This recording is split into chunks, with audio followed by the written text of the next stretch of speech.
Greetings from Antoine, New Jersey. My name is Gemma Webster.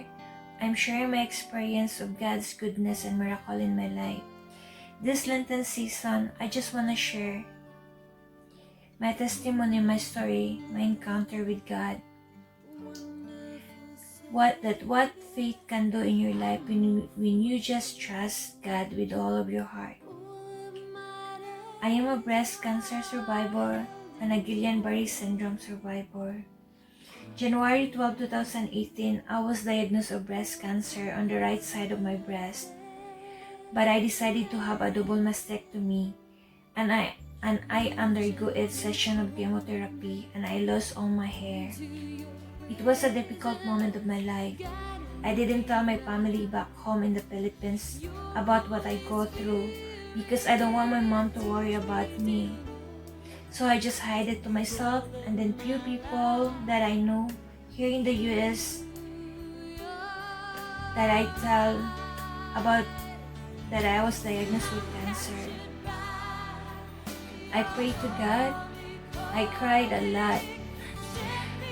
I could not sleep, or if I fall asleep, then I woke up middle of the night crying. I could not swallow my food. Every time I eat, I cried until I get tired. Until I totally surrendered to God. Everything I said, Lord, I could not take this anymore. I totally surrender it to you. I will accept it with all my heart that I was diagnosed with breast cancer.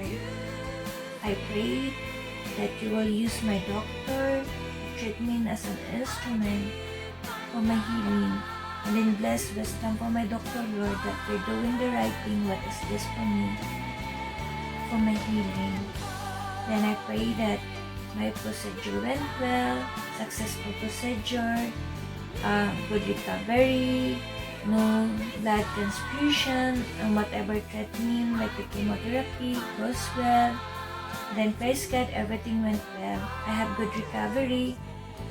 And then I finished all the 8 sessions of chemotherapy. I thought everything went well. I thought I'm on my way for recovery.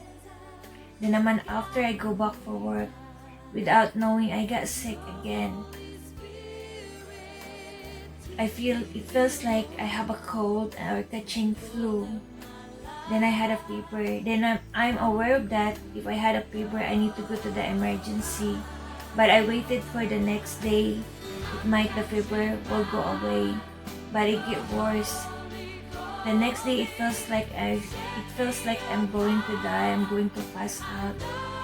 Like it's different kind of feeling until I told my husband that he needs to call 911. And then he did. When the 911 arrives at my house, they take my vital sign, and they decided, and they told my husband that they need to take me to the nearest hospital because of my fever is really high, so 104.6 or 0.2. So when I was in the hospital near where I live, that's all I remember. Then after that, I don't remember anymore. Then I find out I was in a coma there for 4 days. Then they can figure it out what's wrong with me. Until my husband decided to transfer me to a bigger hospital in Copper Hospital in Camden. So I was transported in Copper Hospital.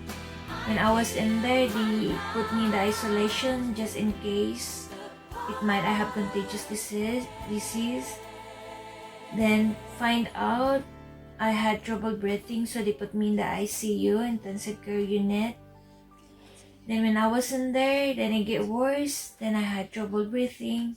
Then that's the time my husband contacted my childhood friend and then contact my family, told them about what happened with me, that I'm fighting for my life to survive, but that I almost died. I was in a coma for more than 2 weeks. Then the doctor told my husband that they need to put a hole on my throat, that I need to be on a life support, that they need to intubate me because I have trouble breathing. But that day that they're getting ready to intubate me, my eyes was open. I woke up from sleeping for 2 weeks. Then the doctor asked me if I remember where I'm at. Then I said the last time I remember I was in Selim Hospital, but I wasn't in Selim, I was in Copper Hospital. So without knowing, when I opened my eyes, I was paralyzed from shoulder down to my legs. I was there in the hospital for a month. Then the doctor told my husband and me that I need to be transferred in the rehabilitation to go for rehab to build my strength so that I could be able to stand again. So they sent me to rehabilitation. When I was arrived in rehabilitation, I was so upset and mad, and I was so mean. As soon as I got there, I told them, I hate this place, I don't wanna be here, I wanna go back home. Then they're trying to talk to me, and I was so mean, and I was crying.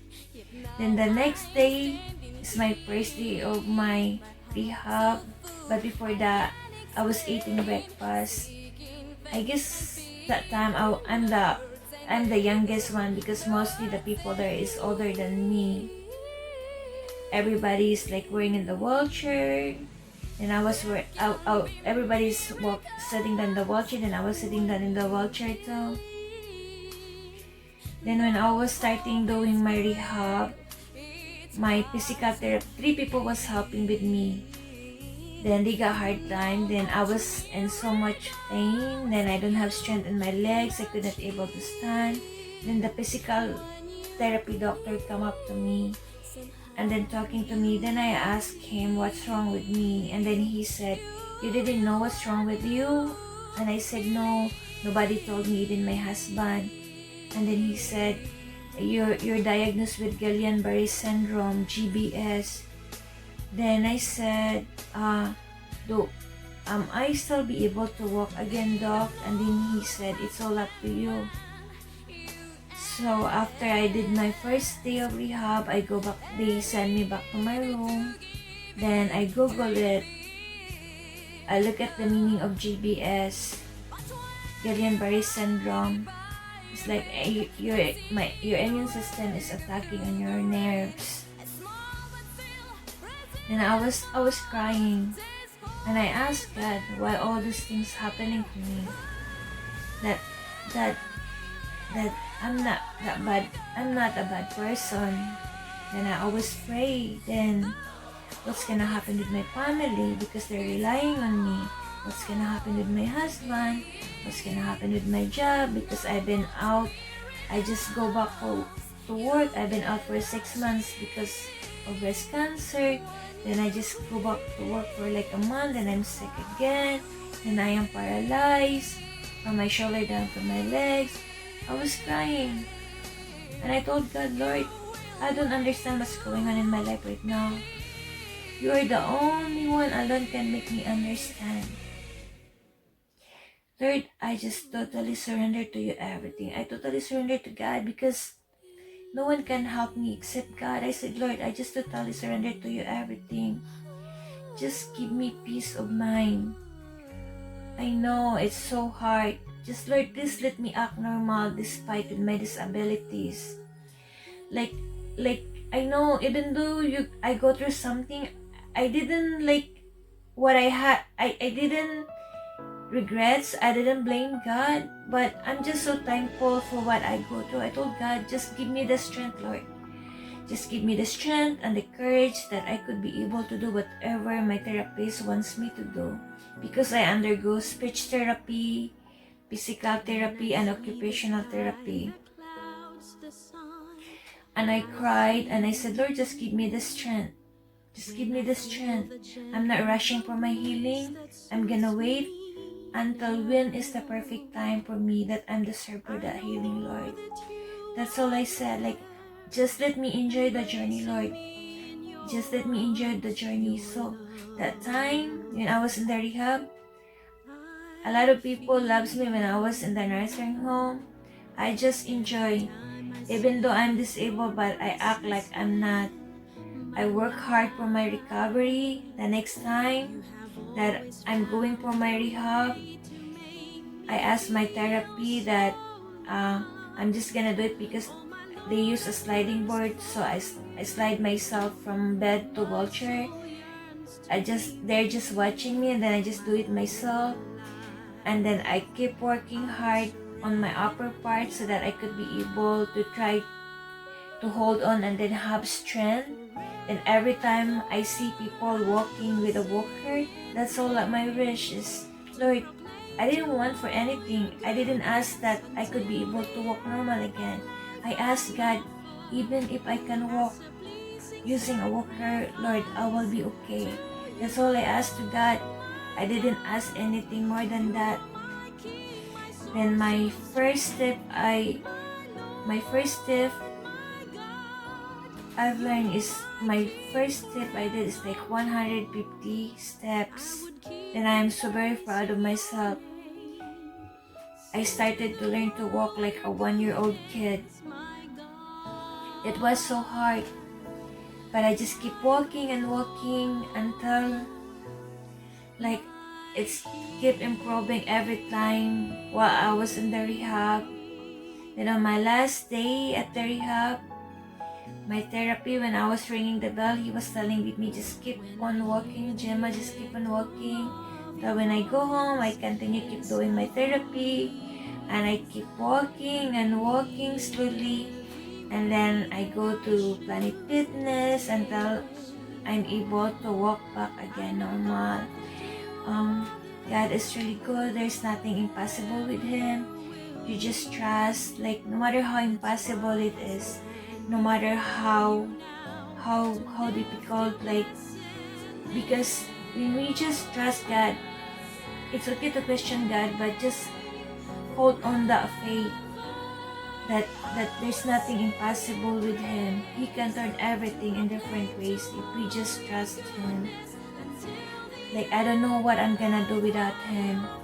Like, I always thankful to Him every day of my life.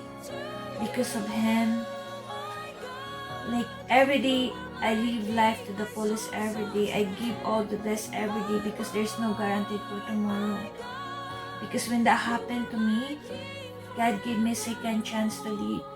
He blessed me second life. So I always, for me, it's precious. It's really precious to me. I'm so thankful for everything that He did in my life.